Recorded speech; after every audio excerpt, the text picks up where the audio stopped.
Bonjour à tous, j'espère que vous allez bien. Donc nous allons voir aujourd'hui quelles sont les questions qui peuvent m'être posées le jour de l'examen si je présente une fiche soin sur le change debout, le change couché, l'accompagnement lors de l'acquisition du contrôle des sphincters et ainsi de suite.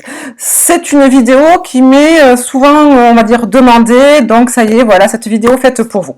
Alors pour ceux qui ne me connaissent pas encore, je suis Béatrice Monnier, formatrice indépendante sur Toulouse et responsable du site votresitescolaire.com sur laquelle vous pourrez trouver l'ensemble du cours dont nous allons parler aujourd'hui. Je vous mettrai également le lien à la fin de la vidéo.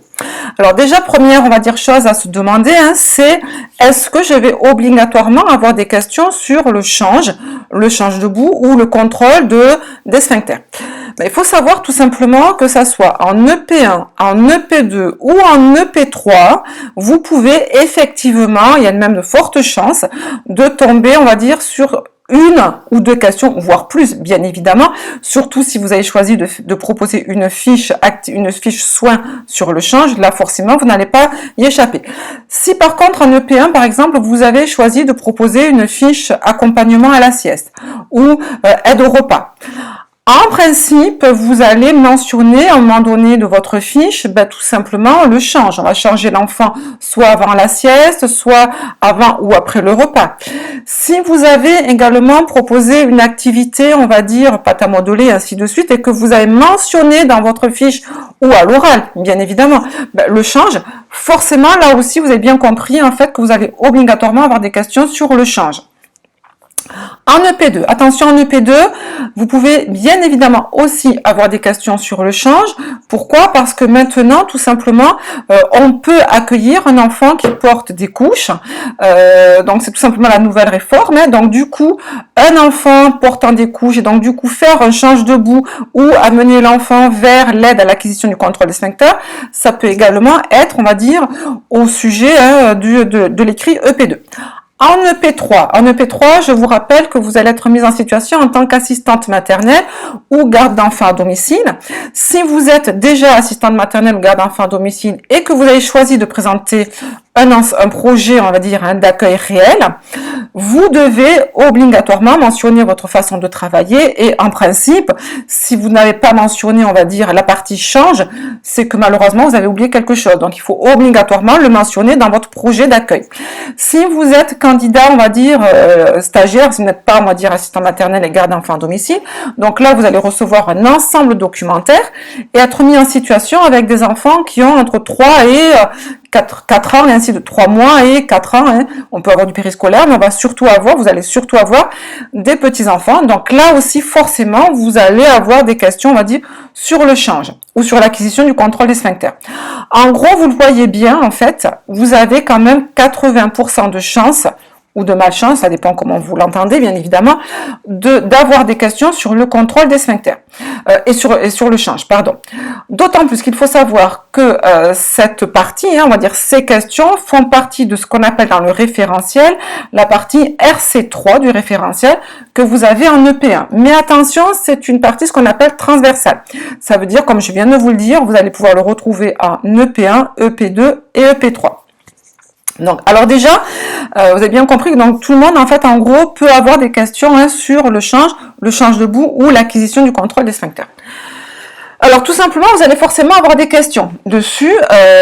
Donc les questions vont être variées, forcément variées en fonction bien évidemment de l'âge de l'enfant, en fonction de la situation, si c'est un change couché, un change debout, en fonction bien évidemment aussi du lieu, si vous êtes en collectivité ou si vous êtes en tant qu'assistante maternelle à domicile ou si vous êtes en école pour le P2 ou si vous êtes tout simplement en MAM. Voilà, en gros forcément il va falloir, on va dire, s'adapter, on va dire, au type de questions.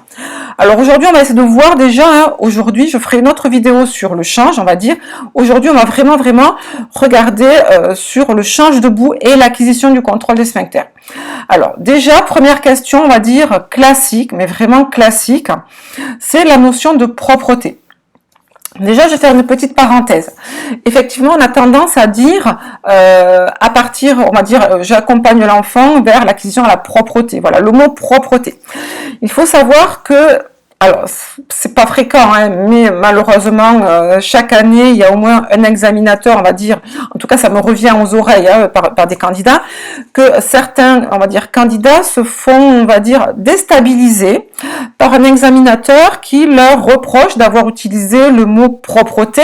Alors, qui leur reproche, en tout cas, les candidats le ressentent comme ça, parce que tout simplement, l'examinateur leur fait la suggestion, en fait, que du coup, ça voudrait dire qu'il y a des enfants propres et des enfants sales. Donc, si vous avez la possibilité hein, on va dire, d'utiliser plutôt le mot acquisition du contrôle des sphincters, surtout à l'oral, voilà, au moins ne vous laissez pas déstabiliser. Après, attention, hein, un enfant propre, on va dire que c'est dans le langage courant, dans l'usage courant, donc il n'y a aucun problème, hein, voilà, l'acquisition du contrôle des sphincters ou l'acquisition à la propreté. Donc déjà, en tout cas, en gros, qu'est-ce que c'est que un enfant propre? Si vous utilisez le mot propre, hein, l'examinateur va essayer de vous déstabiliser peut-être, ou tout simplement essayer de comprendre en fait en gros ce que vous entendez par vous propre. Hein. Qu'est-ce qu'un enfant propre? Ben, tout simplement, un enfant propre, ou un enfant en tout cas qui débute la propreté, c'est un enfant qui commence à prendre conscience tout simplement de ses sphincters, qui commence à retenir. Je vous rappelle que jusqu'à un certain âge, l'enfant tout simplement ne maîtrise pas, les sphincters sont des muscles, donc ne maîtrise pas, on va dire, le contrôle de ses muscles et tout simplement il ne peut pas retenir.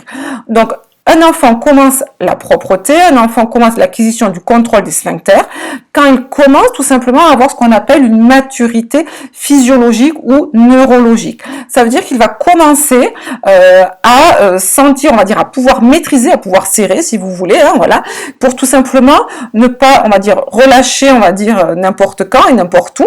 Et donc du coup, il va commencer également à demander à aller aux toilettes. Donc en fait, c'est ça être propre. En fait, un enfant qui commence l'acquisition à la propreté ou qui commence le contrôle des sphincters, l'acquisition du contrôle des sphincters, c'est un enfant tout simplement qui prend conscience que il se passe quelque chose dans son corps et qui peut commencer, on va dire, à serrer, à maîtriser, à retenir. C'est un enfant, bien sûr, aussi, hein, à qui on va commencer à enlever des couches, ou en tout cas à qui on va proposer tout simplement le pot, ou faire un change de boue avec des couches culottes. Donc ça, c'est une question très fréquente. Hein. On va dire c'est même la question numéro 1, si vous voulez, on va dire lors des oraux, notamment l'an dernier. Deuxième question qui tombe très très fréquemment, hein, c'est à partir de quel âge? À partir de quel âge peut-on commencer l'acquisition du contrôle des sphincters? Alors là, déjà, attention, l'examinateur attend surtout que vous lui disiez d'abord hein, que vous, en tant que professionnel, ce n'est pas à vous de débuter on va dire l'enfant hein, dans l'acquisition du contrôle des sphincters. Ce n'est pas du tout à vous, c'est aux parents. Donc du coup, à partir de quel âge? C'est les parents qui décident. Ça, c'est la base. Après, attention, vous devez bien comprendre qu'il n'y a pas d'âge, que chaque enfant va être différent. Donc attention, ne donnez pas un âge précis, comme par exemple à partir de 2 ans, à partir de 3 ans, parce que tout simplement, il faut bien comprendre que chaque enfant est différent. Donc on va avoir également des paliers dans l'acquisition du contrôle des sphincters, c'est-à-dire qu'on va avoir tout simplement le début de l'acquisition du contrôle des sphincters, qui va tout simplement varier d'un enfant à un autre, qui peut tout simplement commencer à partir de 18 mois, pour certains enfants un petit peu plus tôt, pourquoi pas, hein, mais en principe en moyenne, hein, c'est plutôt 18 mois, et d'autres enfants qui vont débuter également cette acquisition du contrôle des sphincters plutôt vers 3 ans. Donc en gros, le début hein, de l'acquisition, c'est entre 2 ans et 3 ans, hein, 18 mois au minimum, mais jusqu'à 3 ans. Là, on est dans le début de l'acquisition. Après, on a une acquisition partielle du contrôle des sphincters. Acquisition partielle, ça veut dire que l'enfant commence à être, on va dire, propre, commence à ne plus, on va dire, avoir de couches.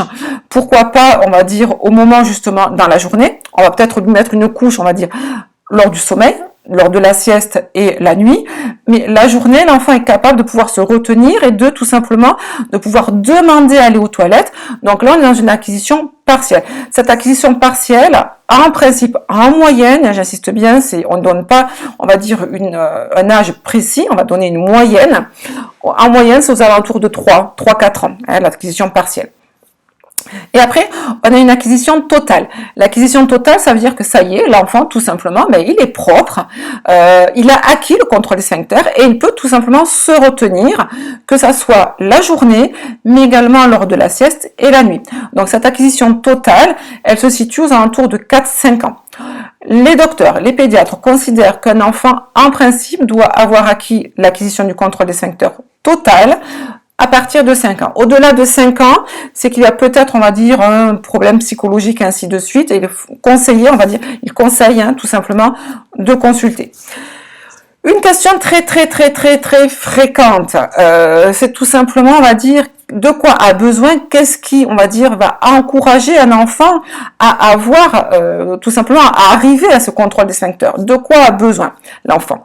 Ben, tout simplement, là, on va parler de maturité. Donc, il faut tout simplement 3 maturités. Première maturité, alors attention, je vous dis première, mais il n'y a pas d'ordre, d'accord, comprenez bien. En tout cas, il faut que les 3 soient réunis pour que l'enfant puisse débuter l'acquisition du contrôle des sphincters, et donc du coup pour que les parents puissent commencer le change debout par exemple, et que donc pour que vous, professionnels, vous puissiez suivre. Donc première maturité, ou dans l'ordre que vous voulez bien évidemment, c'est la maturité, je vous l'ai dit tout à l'heure, neurologique ou physiologique. C'est tout simplement, on va dire, le corps, et là en fait en gros, c'est notre corps, c'est le muscle de l'enfant, c'est sa façon, on va dire, l'enfant en général. Donc là, ça ne se commande pas, ça ne peut pas, on va dire, chaque enfant va être différent. C'est comme pour les dents, vous allez avoir des enfants qui vont avoir des dents à 2 ans et d'autres qui vont avoir des dents à 1 an. Donc voilà, là c'est exactement la même chose, c'est-à-dire que tout simplement, chaque enfant va être sur ce point-là différent. Cette maturité neurologique, physiologique va être différent, et tout simplement, en fait, comment on reconnaît en fait qu'un enfant, ça peut être une question aussi qui est posée, comment on reconnaît qu'un enfant a cette maturité, on va dire, neurologique, physiologique. Alors, très souvent, c'est quand un enfant commence ou arrive à monter les escaliers, ça y est, on va dire, il ne monte plus l'escalier un pied après l'autre, c'est-à-dire il va plus mettre un pied puis un autre, un pied puis un autre, un pied puis un autre. Non, là, ça y est, il arrive tout simplement à monter les escaliers, on va dire, sans s'arrêter. Donc là, on va dire, c'est un premier signe, ça peut être un signe pour les pédiatres que l'enfant a une maturité neurologique ou physiologique. Deuxième maturité, c'est la maturité, on va dire, affective. La maturité affective, c'est quoi? C'est tout simplement, on va dire, que l'enfant veut faire plaisir. L'enfant veut faire plaisir à son entourage, à ses parents, et tout simplement, il veut imiter. On est dans la période d'imitation. Il veut grandir, il veut devenir autonome. Ça, c'est le côté affectif. Donc, du coup, comment on le reconnaît? Alors, comment on reconnaît qu'un enfant, on va dire, commence à acquérir cette maturité? Tout simplement, on le reconnaît parce qu'il va, lors des jeux, lorsqu'il va jouer, il va plutôt jouer à des jeux symboliques, par exemple. Et lorsqu'il va jouer à des jeux symboliques, il va aimer partager. Il va aimer partager ses jouets, il va aimer faire plaisir à son entourage, il va volontiers vous faire, on va dire, des petits dessins ou de la petite pâte à modeler, ou donner des jouets pour lui faire, voilà. On est dans le côté, si vous voulez, l'enfant veut faire plaisir à son entourage. Ça, c'est le côté affectif. Après, on a tout simplement le côté cognitif. Le côté cognitif, c'est quoi? C'est tout simplement, il faut que l'enfant, en fait, puisse comprendre, puisse s'exprimer, et puisse tout simplement, on va dire, alors on appelle ça également la maturité intellectuelle, il faut qu'il puisse tout simplement mettre un mot sur ce qu'il ressent. Il faut qu'il puisse s'exprimer, il faut qu'il puisse dire tout simplement, on va dire, et comprendre que ce qu'il ressent au niveau physiologique, neurologique, c'est tout simplement l'envie d'aller aux toilettes. Donc voilà, donc ça c'est la maturité effectivement cognitive. En fait, en gros, il vous faut donc ces 3 maturités. Maturité neurologique ou physiologique, maturité affective et maturité intellectuelle ou cognitive. Voilà. Comment reconnaît-on, qu'un enfant, tout simplement, on va dire, à la maturité, on va dire, cognitive et intellectuelle? Parce que tout simplement, il va commencer à exprimer lui-même, s'il s'appelle Théo, par exemple, il va dire peut-être Théo pipi, ou tout simplement pipi, ou il va tout simplement aussi, on va dire, exprimer le besoin, s'amuser avec, pourquoi pas, un enfant, on va dire une petite poupée, un petit nounours, et il va également le mettre sur le pot, il va jouer dans l'imitation, voilà, tout simplement, ça peut être, on va dire, des petits signes comme ça qui montrent que l'enfant est prêt. Maintenant, attention, une autre question qui tombe très fréquemment, c'est tout simplement les troubles. Hein, c'est-à-dire qu'attention, c'est pas parce qu'un enfant, on va dire, est prêt, hein, qu'il va tout simplement mettre en place cette maturité, on va dire cette acquisition du contrôle des sphincters. Donc tout simplement, on peut avoir, hein, il peut y avoir des retards dans l'acquisition, ou il peut y avoir tout simplement également des, alors pas des retards, mais là des régressions. Et donc là, tout simplement, autre question qui peut être posée, c'est qu'est-ce qui est la cause, qu'est-ce qui est responsable de ça? Déjà, il faut savoir que c'est très fréquent, hein, c'est-à-dire qu'un enfant est propre, par exemple, pendant un mois, et puis le mois suivant, ben, ça y est, il y a une régression, on le constate. Qu'est-ce qui se passe? Ça peut être tout simplement un facteur psychologique.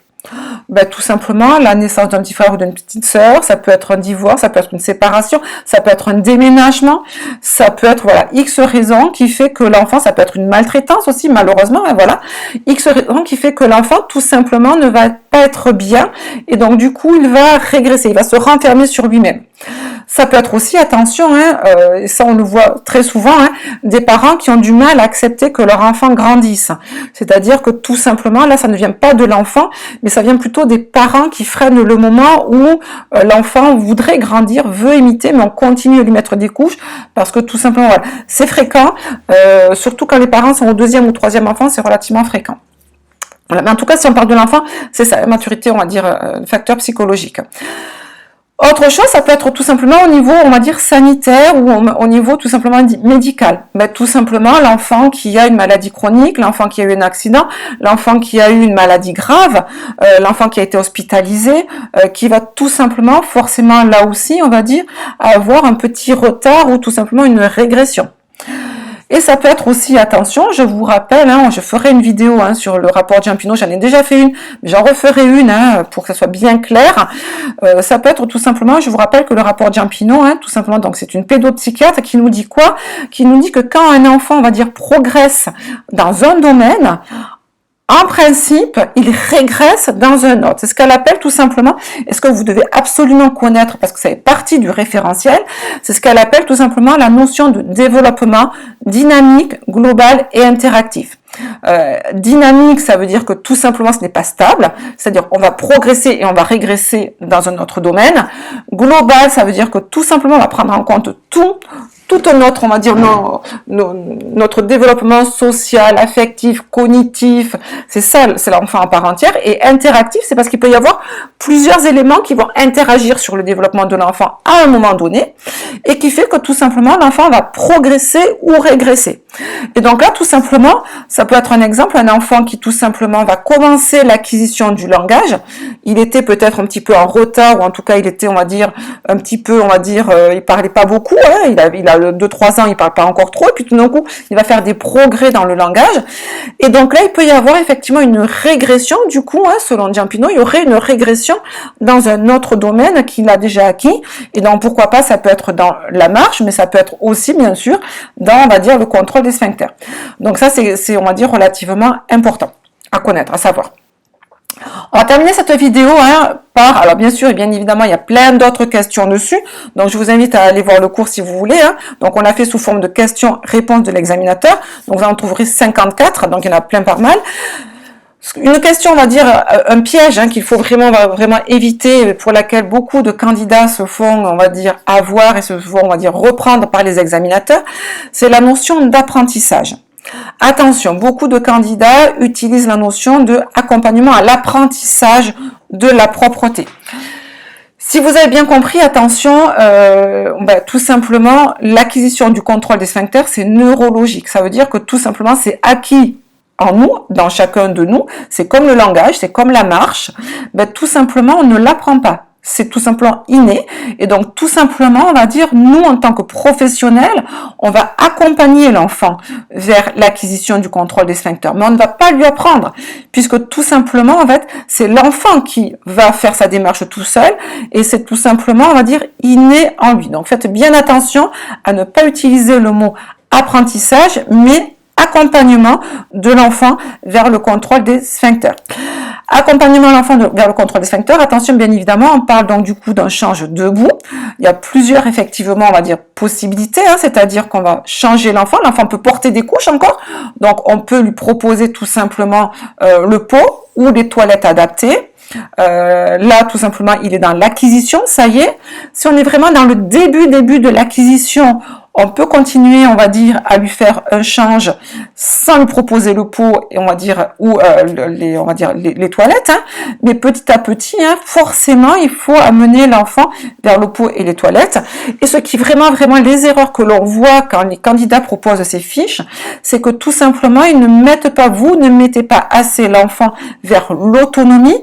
Puisque je rappelle, vous êtes dans l'accompagnement, c'est-à-dire qu'il faut vraiment amener l'enfant à devenir autonome. On va lui apprendre à enlever son pantalon, on va lui apprendre à enlever ses chaussettes, on va lui apprendre à tout simplement à s'essuyer avec du papier toilette, on va lui apprendre à remonter son pantalon et ainsi de suite. C'est-à-dire que là, on ne voit pas assez, on va dire, hein, dans certaines fiches, hein, d'accord, on ne voit pas assez la notion d'autonomie, d'accompagnement vers l'autonomie. C'est pour ça que tout simplement, j'insiste bien, si vous faites, on va dire, une fiche sur l'acquisition du contrôle des sphincters, c'est l'accompagnement au contrôle du sphincter, d'accord? C'est l'accompagnement. Mettez bien la notion de accompagnement, parce que ce n'est pas vous qui faites tout simplement, qui êtes acteur, là c'est l'enfant qui doit être acteur, vous n'êtes là que pour surveiller, accompagner, guider l'enfant, veiller bien sûr à sa sécurité physique et affective, l'encourager, le féliciter avec bienveillance toujours, et ainsi de suite. Voilà, donc ça ce sont les petites erreurs que l'on voit fréquemment hein, dans les fiches. Donc, on refera une vidéo très prochainement, cette fois-ci sur l'échange. Et petit à petit, on va faire comme ça plusieurs vidéos, hein, donc du coup, sur les questions qui peuvent m'être tombées, hein, d'accord, en fonction, bien évidemment, des soins. On est en train également de remettre, donc du coup, tous nos cours à jour avec ce type on va dire, de questions. Vous avez donc là, du coup, depuis hier, cette fameuse cours, hein, donc 54 questions sur les questions sur le change donc couché, le change debout et l'acquisition du contrôle des sphincters. 54 questions avec bien évidemment aussi le change avec érythème fessier. Vous le retrouverez sur le site. Je vous dis à très bientôt. N'hésitez pas à partager la vidéo, ça nous fera plaisir, à aimer et à très bientôt. Bonne journée à vous et bon courage. Au revoir.